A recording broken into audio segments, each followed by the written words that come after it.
Hoje nós iremos conversar sobre a revolução científica, né? Dentre os tópicos que nós iremos conversar, o que foi essa revolução científica, né? O que é a ciência moderna como nós conhecemos hoje, quais foram os impactos que a ciência teve e tem na nossa sociedade, na história do mundo, e quais os dilemas que esta ciência nos traz, né? Então, quando nós vamos falar sobre a revolução científica, nós temos que voltar nas universidades, né? Que foram locos nos quais essa revolução se deu, que teve origem. E as universidades, elas começaram a nascer ali do jeito que nós conhecemos hoje em dia. Na Baixa Idade Média, século XI, XII, XIII, Universidade de Coimbra, de Oxford, dentre outros exemplos. E dentro dessas universidades começou a se desenvolver, né, ali algumas disciplinas. Essas disciplinas começaram a ficar cada vez mais complexas, e a partir ali do século XV, XVI, XVII começaram a surgir alguns pensadores estudiosos que apresentaram certas ideias que revolucionaram a maneira como a gente via o conhecimento e como a gente via o mundo, né? Talvez dentre os principais desses pensadores estejam Nicolau Copérnico e o Galileu Galilei, que apresentaram a teoria do heliocentrismo, ou seja, a teoria que diz que o Sol está no centro do universo, que os planetas e a Terra orbitam em volta dele, e não o contrário, como se acreditava anteriormente, né?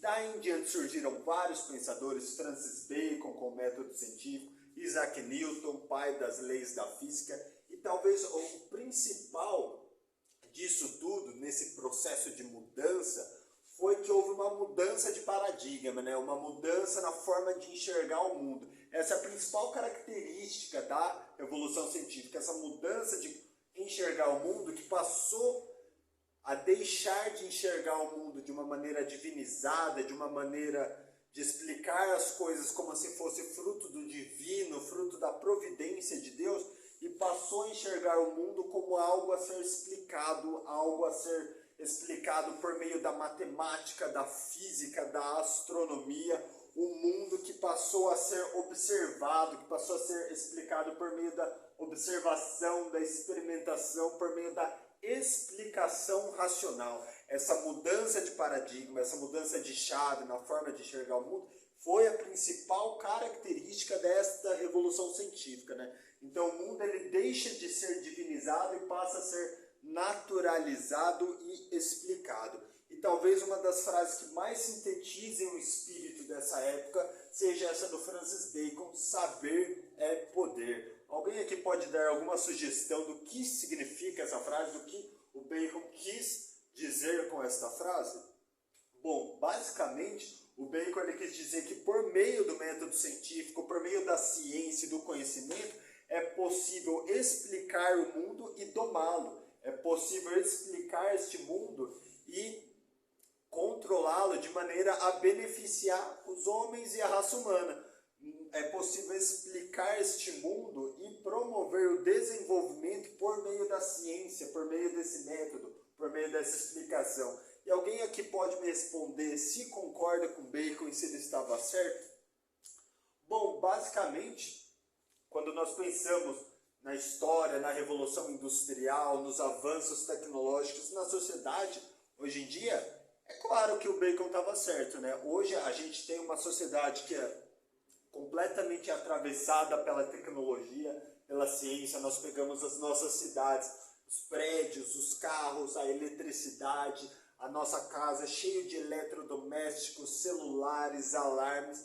A nossa vida, ela é diretamente atravessada por tecnologia, desde o momento que a gente acorda até a hora de dormir, né? O próprio mercado de trabalho, quando a gente pensa, a gente estuda teorias científicas para passar no vestibular, entrar numa universidade, estudar ciência para ser preparada para esse mercado. Muitas vezes a gente vai entrar numa fábrica, em vez de operar diretamente, manusear diretamente o produto, a gente aprende a manusear robôs, né, que são fruto direto dessa ciência e tecnologia, que vão produzir no nosso lugar, né? Então, com certeza, Francis Bacon estava certo. A gente consegue ver os frutos dessa ciência, dessa tecnologia diretamente no nosso cotidiano, né? Então, nesse gráfico aqui a quantidade que cada país investe em pesquisa e desenvolvimento. O que vocês poderiam me dizer? Conseguem fazer alguma relação, alguma síntese à luz do que a gente está estudando? Esse gráfico basicamente nos mostra que a pesquisa, o desenvolvimento, a ciência, ela está diretamente relacionado ao sucesso econômico dos países, né? Ao poderio econômico desse país. Grandes potências, grandes economias, grandes países desenvolvidos, eles investem fortemente em ciência, em pesquisa, em desenvolvimento. Então, como há essa relação entre ciência, entre economia, entre desenvolvimento, entre política na nossa sociedade, como ela atravessa vários setores da nossa vida. Mas será que são só benefícios? Será que essa ciência, essa tecnologia não nos trazem mazelas e dilemas? Claro que sim, né? Quando nós pensamos nos vários problemas psicológicos que a nossa sociedade tem, ansiedade, depressão, síndrome do pensamento acelerado, déficit de atenção, tudo isso está relacionado ao abuso do uso dessas tecnologias, né? Assim como a crise ambiental, né? Esse esgotamento dos recursos naturais, ao mesmo tempo que essa ciência, essa tecnologia, elas ajudam no desenvolvimento da economia, esse uso desenfreado também traz impactos ambientais. Então, concluindo, a ciência moderna ela nasceu de uma mudança de paradigma, né? De um mundo que deixou de ser divinizado para ser explicado, naturalizado por meio da matemática, da física e do conhecimento científico, né? E que desde o seu nascimento essa ciência ela se desenvolveu continuamente e ela exerce cada vez um impacto cada vez maior na nossa sociedade, né? Atravessando toda a nossa vida, todo o nosso cotidiano.